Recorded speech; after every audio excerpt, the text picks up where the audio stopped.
Hello दोस्तों, आज हम लोग जानेंगे भारत से निकलने वाली नदियां। इस नदियों के क्रम में हम सबसे पहले जानेंगे अरब सागर में गिरने वाली नदियां। तो अरब सागर, जैसा कि आपको पता है कि ये देखिए अरेबियन सी और ये बे ऑफ बंगाल, ठीक है। अरब सागर से निकलने वाली नदियां कौन कौन है? नर्मदा, ताप्ती, साबरमती, माही, घग्गर, लूनी। कुछ अन्य नदियां भी इससे निकलती है। जैसे गुजरात में हम लोग चलते हैं तो सतरंजी, भादर, गोवा में मांडोवी, जुआरी, राचोल। इसके बाद हम लोग देखते हैं कर्नाटक। कर्नाटक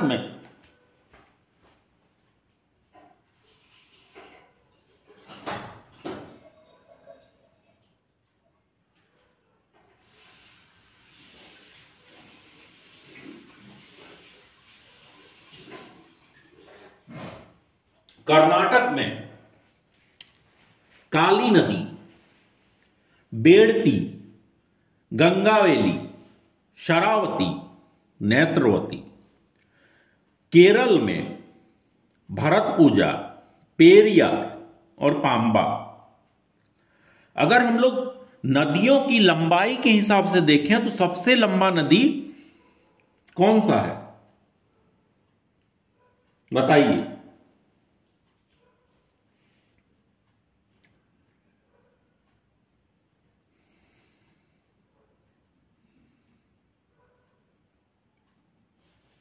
बताइए, आप लोगों के लिए क्वेश्चन रहा, कमेंट में जरूर कीजिएगा।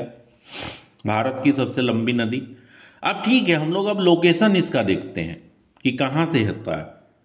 सबसे पहले नर्मदा। नर्मदा का उद्गम मैकॉल पर्वत की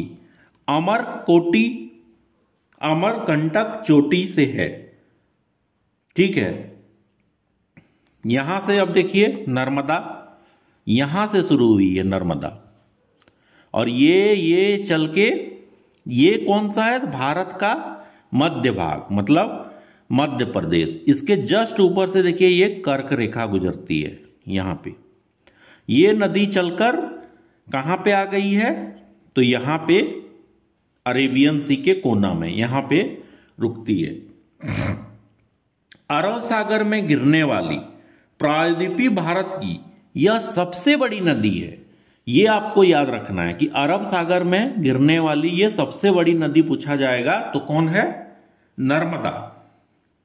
विंध्याचल एवं सतपुड़ा के बीच यह एक भ्रंश घाटी से होकर गुजरती है। यहां पे देखिए विंध्याचल और सतपुड़ा मध्य प्रदेश, तो एक भ्रंश घाटी से होकर गुजरती है। ऐसे ऐसे ऐसे ऐसे चली नदी अपना रास्ता खुद बना लेती है दोस्तों, इंसान नहीं बना पाता है।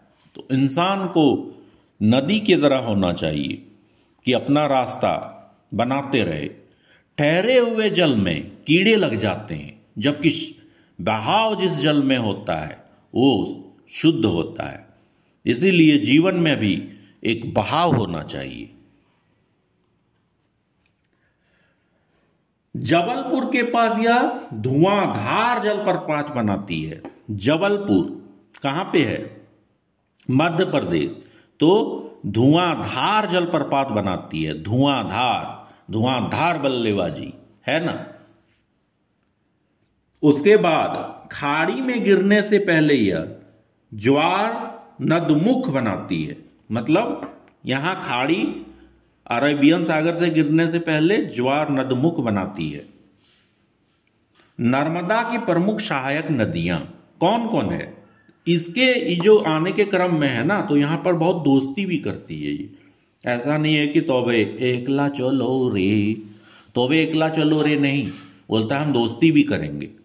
तो कौन कौन सहायक नदियां से दोस्ती करती है? तवा, दूधी, देखिए तवा रोटी वाला तवा, दूधी मतलब दूध, ठीक है। शक्कर, देखिए खाली खाना बनाने वाला काम हो रहा है, शक्कर। उसके बाद हिरन, ओरछन, कोनार, माचक। ठीक है, अब हम लोग अगला चलते हैं ताप्ती नदी। ताप्ती नदी मध्य प्रदेश में ही शुरू होती है, बैतूल, यहां पे बैतूल। ठीक है, बैतूल से शुरू होके मुल्ताई जिले नामक स्थान के पास सतपुड़ा श्रेणी से निकलती है। सतपुड़ा श्रेणी कहां है? सतपुड़ा के घने जंगल, उथले जंगल, पढ़े कि नहीं सतपुड़ा के जंगल हिंदी में? तो मध्य प्रदेश में है। ठीक है, सतपुड़ा एवं अजंता के बीच यह भ्रंश घाटी का निर्माण करती है। अजंता कहां है? अजंता एलोरा गुफा मुंबई में है, तो उसके बीच में एक भ्रंश घाटी क्या होता है कि आप अचानक चलते हैं तो उसके बाद आपको नहीं मिलता है कि पूरा नीचे एकदम घाटी टाइप का होता है, वो हुआ घाटी, भ्रंश घाटी। इसकी सहायक नदियां भी है। कौन है? तो पूर्णा, ताप्ती का सहायक नदी पूर्णा। अगला है साबरमती। साबरमती राजस्थान के मेवाड़ से निकलकर खंभात की खाड़ी में गुजरती है। कहां? गुजरात। राजस्थान के मेवात, देखिए ये वाला लोकेशन है, और खंभात की घड़ी, gulf of Khambhat. Sabarmati express वो भी आया था ना। साबरमती दे दे हमें आजादी, बिना खड़क बिना ढाल, साबरमती के संग तूने कर दिया कमाल, महात्मा गांधी। ठीक है, अब है माही, महेंद्र सिंह धोनी, माही, तो उसी से याद रखिए। अब महेंद्र सिंह धोनी माही सुन के झारखंड मत मार दीजिए आप लोग। माही का भी उद्गम स्थान है, दूसरे जगह है। कौन? फिर से मध्य प्रदेश। तो देखिए मध्य प्रदेश कितना डाइवर्स है। भारत का जो मध्य भाग है कितना डाइवर्स है कि यहां से माही भी निकलती है। ठीक, विंध्य चोटियों से, विंध्य क्रम का जो चोटी होता है उससे निकलती है, खंभात की खाड़ी इधर गिर जाती है माही। और सोम और जाखम इसकी प्रमुख नदियां है, सोम और जाखम।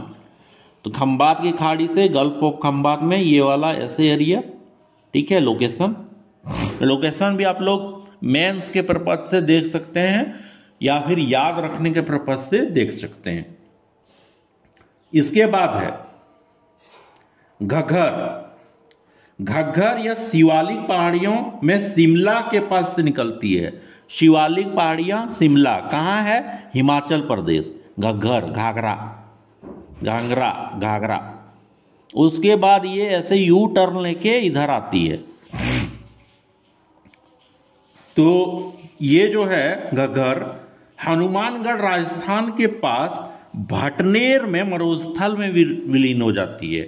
यहां पे जो भटनेर मरुस्थल है तो ये अपना डेस्टिनेशन यहीं पे विलीन हो जाती है, लेकिन इसका डायरेक्शन अगर पूछेगा तो अरब सागर की ओर जाने वाली नदियां में आएगा। ठीक है, ये बे ऑफ बंगाल आप बोलिएगा कि हिमाचल से निकल रहा है तो हम लोग मार देते हैं बंगाल, वो नहीं होगा। ऐसा क्वेश्चन बहुत पूछता है, नदियों कौन सा नदी किसमें जाके मिलती है। अगला है लूनी। लूनी अजमेर में अरावली के नाग पर्वत से निकलकर कच्छ के रन में दलदल में लुच हो जाती है। यहां पे है कच्छ का रन, तो अजमेर, ठीक है, राजस्थान तरफ से गुजर के विलीन हो जाते हैं रन और कच्छ में। इसकी सहायक नदियां हैं सरस्वती, जवाई, सुकड़ी, लिलड़ी, और इसे भारत की लवन नदी भी कहते हैं। यहां पे अब लोकेशन देख लीजिए ट्रेस सब नदी का।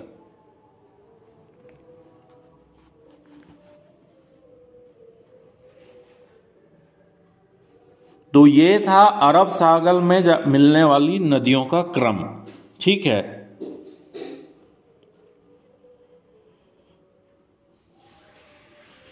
कुछ और आप लोग अगर जानना चाहते हैं, जैसे ब्रह्मपुत्र नदी की लंबाई कितनी है, सबसे बड़ी नदी कौन है, मैंने क्वेश्चन पूछा था, तो ब्रह्मपुत्र 2900 किलोमीटर। कहां देखिए ये है ब्रह्मपुत्र नदी, ठीक है, तिब्बत सांगपो, और यहाँ से एंट्री मारता है और यहाँ अरुणाचल प्रदेश तरफ यहाँ दिहांग लोहित मिलता है और बे ऑफ बंगाल में जाता है ये, ठीक है। ये देखिए ये डायरेक्शन है इसका। यमुना 1385 दिल्ली तरफ, यहाँ देखिए यमुना, और घाघरा दिखा दिया मैंने। सोन 780 किलोमीटर, यहाँ देख लीजिए सोन नदी, फिर ये झारखंड तरफ जाती है, बिहार तरफ। और सतलज 1500, महानदी 858, कृष्णा 1400, नर्मदा 1312, गंगा 2525, ठीक है। यहाँ है देखिए गंगा नदी, और चंबल 965, कोसी 730, सिंधु 2880, सिंधु नदी तंत्र।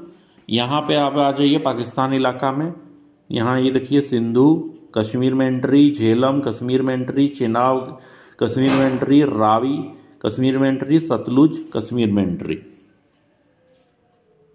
झेलम, गोदावरी, कावेरी और तापी, ठीक है।